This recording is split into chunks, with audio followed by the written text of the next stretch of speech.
Les prophètes TikTok sont en plein essor, mais s'agit-il de l'œuvre du Saint-Esprit ou simplement d'une imitation spirituelle devenue virale? J'annule toute alliance démoniaque, tout esprit de sorcellerie. Je vous détache de tout ce à quoi vous avez renoncé. Au nom de Jésus, tels sont leurs slogans habituels. C'est un moment viral. Une autre déclaration spirituelle retransmise en direct sur des milliers de smartphones. Guérir les malades, chasser les démons, briser les malédictions générationnelles, tout cela se produit en direct. Juste là, sur votre fil TikTok. Swipez une fois et vous regardez une prophétie. Swipez à nouveau et quelqu'un reçoit l'onction. Mais arrêtons-nous un instant et réfléchissons-y. Pour une génération montante de jeunes croyants, TikTok n'est pas seulement un divertissement. Il façonne leur façon de penser, Dieu, le ministère et eux-mêmes. Avec des influenceurs spirituels, des sermons courts et des miracles monétisés qui dominent les flux, nous devons nous poser la question cruciale, est-ce le Saint-Esprit à l'œuvre ou est-ce autre chose qui forme ces enseignants? Pourquoi cela fonctionne-t-il et pourquoi cela se répand-il?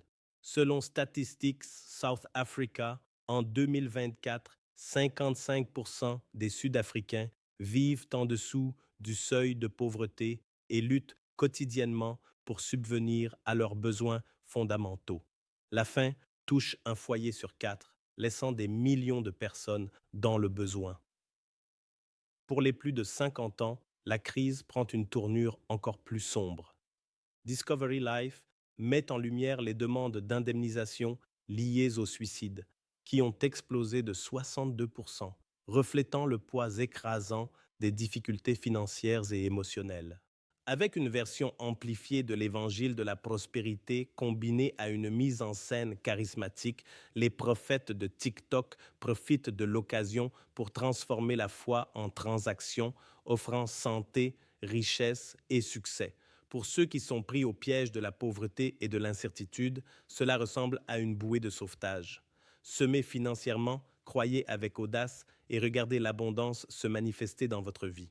Pas besoin d'étudier la Bible chaque semaine, pas besoin de discernement réel, juste des prophéties accélérées, des bénédictions sur mesure et une dose de dopamine provenant d'une spiritualité contrefaite, le tout condensé dans un clip de 60 secondes. Nous préférons tous la révélation à la repentance, mais les prophètes populaires ne se contentent pas de colporter une mauvaise théologie. Ils redéfinissent le péché lui-même. La conviction est rejetée comme une négativité.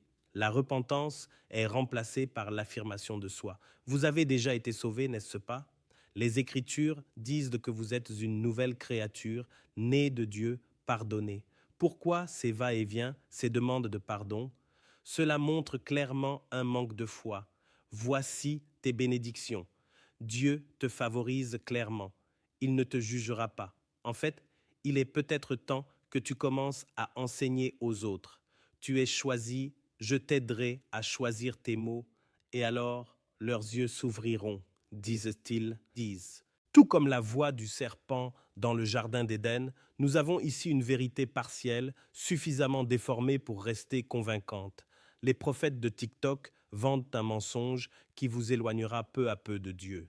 Lorsque les prédicateurs se focalisent sur les percées financières, les récompenses et l'élévation personnelle, cela révèle une théologie façonnée par la cupidité et non par la piété. Car c'est de l'abondance du cœur que la bouche parle. Luc 6, 45. Souvenez-vous de l'avertissement de Paul. Le temps viendra où les hommes ne supporteront plus la saine doctrine, mais s'entoureront de maîtres qui leur diront ce qui leur plaît. Deuxième Timothée 4.3. Bien sûr, chaque époque a ses démangeaisons, mais les prophètes de TikTok grattent beaucoup. Passez de TikTok à la Bible. Les Écritures suffisent. La parole de Dieu n'est pas une scène pour de nouvelles révélations, c'est la révélation finale. Toute écriture est inspirée de Dieu et utile pour enseigner, pour convaincre, pour corriger, pour former à la justice, afin que l'homme de Dieu soit accompli et équipé pour toute bonne œuvre. Deuxième épître à Timothée 3,16. Mais les prophéties à la TikTok sont souvent invérifiables, motivées par les émotions et axées sur la plateforme, avec un algorithme qui a une soif insatiable d'engagement. Tout comme les principes de la dépendance, une fois que vous êtes accro, vous revenez sans cesse pour en avoir plus. Tout message qui contredit, contourne ou éclipse les Écritures n'est pas prophétique. Il est faux. Comme le dit Kevin De Young dans un article de blog, le Saint-Esprit ne contourne pas la Bible. Il œuvre à travers la Bible pour accomplir son travail dans la vie du croyant. Le Saint-Esprit glorifie le Christ, pas nous. L'Esprit convainc de péché, Jean 16, 8. Il nous guide vers la vérité, Jean 16, 13. L'Esprit glorifie Jésus, Jean 16, 14. Il n'est pas un pouvoir transférable. Il n'est pas transmis par live stream. Il ne se mesure pas non plus au charisme ou à la présence devant la caméra. Des expressions telles que ne prêchez pas au-delà de l'onction, niveau spirituel ou voir dans l'esprit ont souvent une connotation plus mystique que biblique. L'Église locale est la plateforme choisie par Dieu. Dieu forme des disciples dans le contexte d'une communauté liée par une alliance et non à partir d'un contenu sélectionné.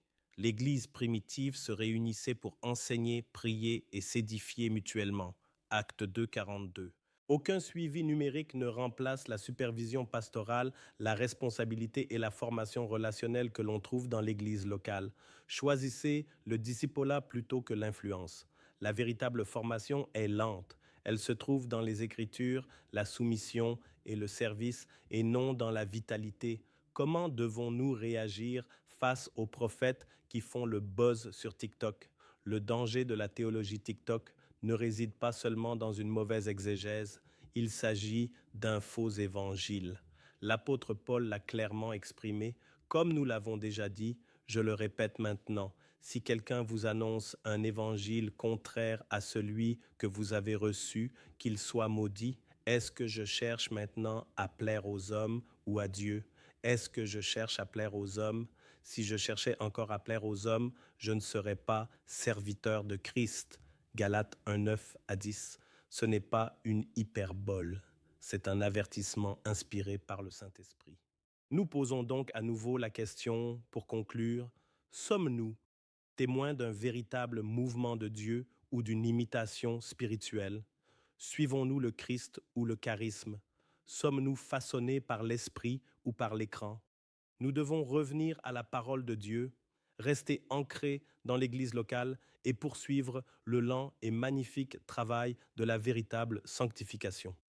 Le Saint-Esprit n'est pas à vendre, l'Évangile n'est pas une marque et Jésus-Christ ne partagera pas sa gloire avec des plateformes fondées sur l'autopromotion et la tromperie.